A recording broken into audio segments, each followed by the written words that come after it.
Hey groupers, Pastor Marshall here, excited to continue our study on these ladies. I like the ladies, don't quote me on that. Well, answering my icebreaker question will depend on where you are in your Christian walk. In fact, what I would like is if you have been following Christ for a good while, I'd like you to please go first in answering these questions. What are some of the good, bad struggles that you had when you were first trying to walk in step with Jesus? When you look back on your early days of being a Christ follower, what were some of the good, bad decisions that you were struggling with? And now that you've been following Jesus for a while, what are some of your current, better, best challenges, choices? Less about good, bad, less about good and evil, but more about better, best. What do those struggles look like for you?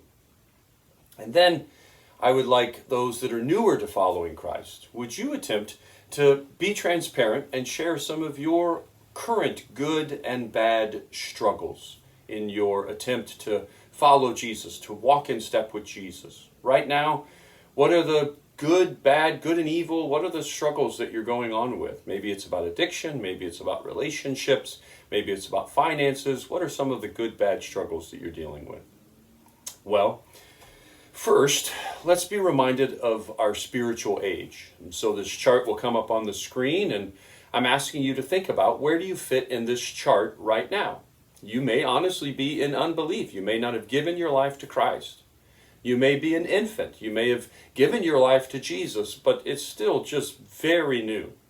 You, in this very new thing, it's all about me. Gave my life to Jesus because he saved me. Go to church because it makes me feel better. Maybe you're a child, which means that you're willing to serve and you're willing to attend. And it doesn't always have to be because it makes you feel better, but it's got to be convenient. You're not going to interrupt your lifestyle. You're not going to interrupt your routine. Maybe you've stepped over the threshold to a young adult. And that means that you're faithful. You're serving, you're attending, you're following, but you're not reproducing. You're not in the habit of taking people that are in unbelief and moving them to the infant-child relationship with Jesus. Maybe you're a parent.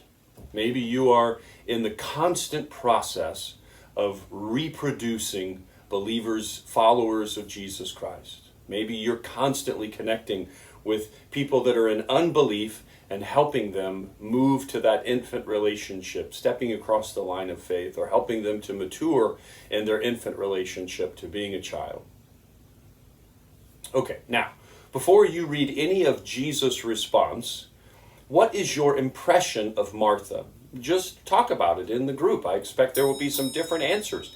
Are you in agreement with her? Do you feel sorry for her? Do you think that she's just dead wrong? What is your impression of Martha before you think about Jesus' statements?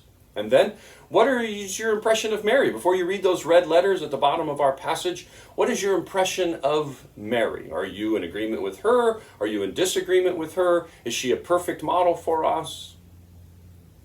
What do you think that Jesus, in the red letters, what do you think that Jesus is saying to Martha?